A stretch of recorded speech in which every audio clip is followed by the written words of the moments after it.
Okay, this is Absence by Elizabeth Jennings, written in the late 1950s.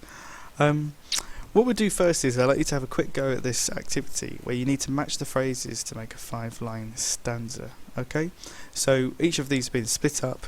The column on the left, that's the correct order. The column on the right have been all jumbled up. So if you just want to match those up now. As you could probably tell, each one of these on the left-hand side could be said on its own. I visited the place, nothing was changed, the fountain is sprayed. And then all the others on the right could be almost separate clauses themselves. It struck me to forget anything had ended where we last met, the usual steady jet. Okay, and that's an idea we're going to come back to, this idea of it being almost kind of like two people talking, almost like a conversation between Elizabeth Jennings and her memory. Okay, let's have a quick look about Elizabeth Jennings. There's not a huge amount about Elizabeth Jennings. She's somebody who, she died in 2001, born in 1926. She was somebody who was not that obsessed with using autobiographical information in her work, much like someone like Keats might do, for example, or Philip Larkin. But she was somebody who was a very strong Roman Catholic. She had very strong views about life, and she viewed herself as being almost a traditionalist, someone who liked to use lyrics and song styles in their poetry, kind of similar to Dylan Thomas. But she was also associated a lot with the movement, unlike someone like Dylan Thomas. She's been linked with the new style of poetry in the 1950s, which was known by the movement, which is pioneered by Kingsley Amis, particularly in novel form, and Philip Larkin, who was almost our poet laureate, but he decided he did not want to conform to what was usually expected of poets at the time. This was something called the movement. It's very big in the 1950s, and it was a big reaction against the pretentious, unrealistic style of poetry that was popular at the time. And this kind of poetry was very much linked with the romantic, big R, romantic poetry, which was popular in the Victorian period and afterwards. So when you've got people like John Betjeman, Dylan Thomas, they're kind of at the tail end of that romantic movement. You know, where everything in nature has to be has to match up with the inner emotions of the poet. The movement doesn't decide that they don't want to do that. What they'll see, they'll look at something that they see in nature and they'll try to understand it, and then they'll understand that they themselves are individuals that are distinguishable from nature itself. Okay? So it's very, very different ideas there. Much more modern. Okay. So here we go. Absence by Elizabeth Jennings. Let's just get started with this. There are other poems that deal with anguish, about a place not having changed. Maybe you could think about that as we look through and think of other poems that you can compare this with. We're going to start off with the first stanza. I visit the place where we last met. This place is actually kind of like it's like a park. We don't actually know for absolute certain where it is. We don't even know if this is somebody that is personal to Elizabeth Jennings' life. But we do know that it's somebody that is important. It could be a breakup, it could be a death, it could be anything. But we know that it's somebody that's important to her. I visit the place where we last met. Nothing has changed. The gardens were well tended. The fountains sprayed their usual steady jet. Spray is onomatopoeic itself, and it evokes the sound of the fountains. So the gardens were well looked after.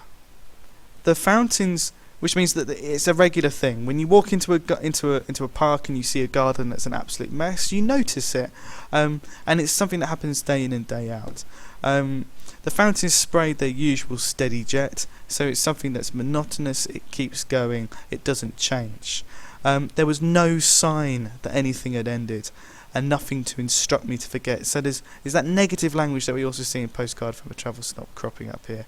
No sign. So, in the end, it's almost as if she had walked into a photograph. It's almost as if she had walked into the exact same place that she had been before. Everything is the same, which emphasises her sense of utter loss. Okay? If everything is the same in nature and can't empathise with me, like a romantic poet would expect, then I'm afraid because Elizabeth Jennings is realistic, because she's part of the movement, she can't write any. She can't just make things up. She can't just say, "Oh, it was a cloudy sky. Here's some pathetic fallacy. It's raining." She can't just do that. She has to be realistic about what she describes. She may be feeling absolutely awful inside, but outside, it's absolutely fine. It's fantastic, and the park has not changed. So the fact that it hasn't changed makes the fact that what's changed for her is even more profound and strengthened. Second stanza. The thoughtless birds that shook out of the trees, singing an ecstasy I could not share, played cunning in my thoughts. This is where we get the birds now. So we've got the fountains done, we've got the gardens. Now we've got these birds coming along, and they are personified. They are made into being like people. They are thoughtless, because they don't share in her grief. And this is even more emphasised with the fact that they sing in ecstasy, pure joy, almost a religious joy, because the fact is that they're birds. That's the thing. They don't have thoughts. They don't have ecstasy. Then probably not even singing. They're just communicating with each other. They're probably saying, "Look at that worm over there." Okay, so she's kind of doing a romantic thing there, where she's trying to get some sympathy from the birds, for her emotions. But the birds are not part of that. They're not playing ball. They're not part of her emotional strategy to use the countryside, to use nature to make herself feel better about herself, which is a classic romantic trope. It played cunning in her thoughts, made her think about what's going on. Why is this happening? And this is where we actually see a split, because all the way through this poem, everything is linked, everything is balanced between each other, almost like a conversation between her and her memory. The thoughtless birds that shook out of the trees, singing in ecstasy I could not share. So each thing is almost like a tennis match going from one to the next. But this is where the split happens halfway through the stanza, because the birds make her think, played cunning in my thoughts. Surely in these pleasures, as she's working it out, surely in these pleasures there could not be a pain to bear, or any discord shake the level breeze. So these pleasures would be the pleasure of the garden, the pleasure of the birds, the pleasure of the fountain, the pleasure of things that they'd enjoyed before. But surely these pleasures, there could not be a pain. How can there be pleasure and pain from this? The pain is the fact that these pleasures no longer exist, because they remind her of her pain of losing someone important to her. Could not be a pain to bear, or any discord shake the level breeze. Where's the discord coming from? It's coming from the birds, who are shaking out of the trees, just like it's the pain would shake the level breeze. So this is where her mind, she was in somewhere quite calm and peaceful and relaxed. The place is still calm, peaceful and relaxed, except the birds have arrived and they have jolted her out of her torpor, and now she's suddenly gone, right, I remember, I understand, I remember these pleasures. What's missing? Oh, it's that person I missed where we last met. Last stanza. It was because the place was just the same. And now she's worked out. This is one of those poems where they work things out during the course of a poem. This is a classic thing from the movement. There was Arundel Tomb is a great example of that from Philip Larkin. If you wanted to see another example of a poem, very short poem where they just work something out, you can see the thought process happening. It was because the place was just the same that made your absence seem a savage force. So nature itself is something threatening. Usually nature is described as something orderly, something that's helpful. Here it is savage. A powerful noun phrase, where the sense of absence is powerful because the rest of the world hasn't changed to match her feelings. Nature is hurting her. For under all the gentleness, from the first sight, if you took a photo, it would be something that's quite gentle, quite a nice thing to maybe put on your Facebook cover page. But actually underneath, there is a metaphorical earthquake tremor. And this is the feelings that she feels when she understands that this place is almost betraying her. It is the absence of this person she loves, who should be here by her side, next to her, on the bench, looking at the fountain, maybe seeing what birds are singing, maybe seeing, sitting on the grass and enjoying the weather. The repetition of shake again was shaken, emphasises this unnerving effect of the unchanged, uncaring landscape.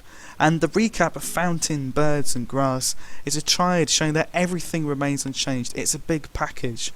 And although that represents gentleness, ultimately it causes an earthquake tremor inside her.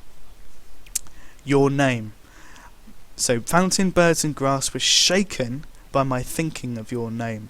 That colon, by the way, after tremor, introduces the fact that this earthquake tremor is this idea. Fountain, birds and grass were shaken by my thinking of your name. She doesn't mention the name, and I wonder why not.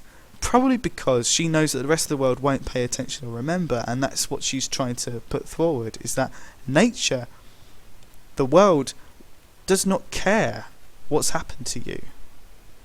Even if it's the worst thing that's ever happened to you in the world, and even if the rest of the world reminds you that you still live and you still exist, the world does not care about you, and you need to just suck it up and get on with the rest of your life.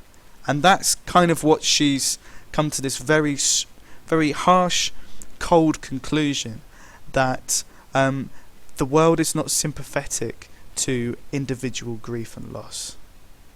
And that's something which the Romantics wouldn't be able to understand or handle, but she, as a modern woman, must understand. If you look here, there's some more examples here where you can answer those questions, just to sum up of some of the things you may have learned from this presentation.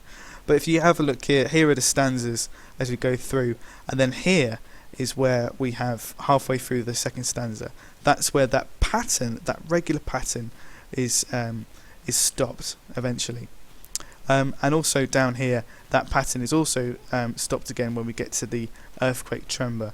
So these almost act as like caesuras that kind of split up and cause the discord, as she mentions earlier in the poem. If we look at the rhyme scheme, we've got met, jet, tended, ended, forget. So we've got A, B, A, B, A.